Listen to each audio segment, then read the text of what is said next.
If someone asked me about my capabilities to do something I had actually never done before, my answer was always an unflappable yes. It was the only way I knew how to do things. Even from the very beginning, as a writer, producer, director, working first in radio and later in all media, I had this propensity to run past myself. In the face of chaos and stress, my loosely defined mission to discover everything around creativity kept me moving forward. Inevitably, someone would say, "Give up, it isn't going to work." Telling me that something wasn't worth doing or trying convinced me that it was worth examining at least. And that was how I approached my first job as a copywriter in a small radio station in northern Alberta. Back then, radio copywriters or ad writers were not held in the highest regard.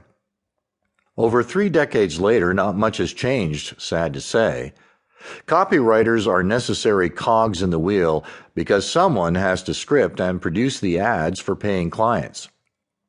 The service, in radio, is free to the client, which further undermines any real value or consideration of creative skill.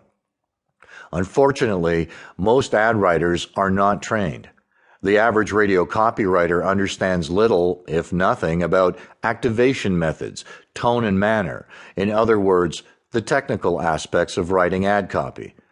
Neither did I when I started.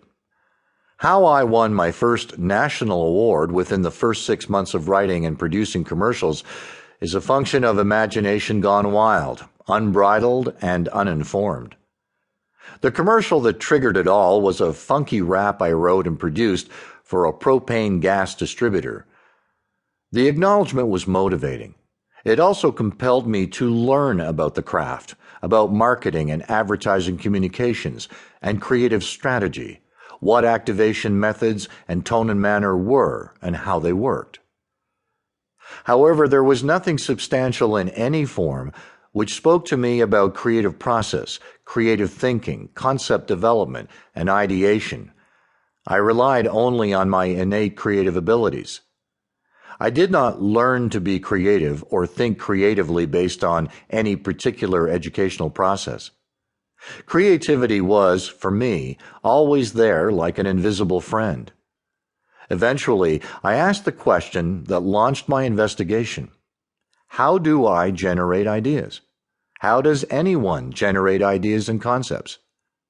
The other question was, why do many people say they don't have a creative bone in their body? This always baffled me. Over the years, I worked with several clients who did not have faith in their own creativity. On top of that, they didn't have faith in radio copywriters either. Understandably, back then, latter 70s, early 80s, copywriters wrote by the seat of their IBM typewriter balls. Apart from a passing understanding of the importance of a good hook in a message, most copywriters relied on cliches to drive the message. At first, so did I. You can still hear them today. Act now. The perfect pet store wants you to know, fill in the blank. Hurry, this sale will end soon. And so will your career. I realize I'm oversimplifying a smidge, but most veteran copywriters will understand the pith of what I'm pithing. It wasn't that writers didn't generate interesting ideas and concepts. It was the execution which would unravel the best creative intentions. I didn't want to be one of those writers. I wanted to know how and why the creative process worked. So I tried to educate myself. Having read a few simple books relating to marketing, communications, and advertising, I developed a layman's understanding of how creativity served a business function.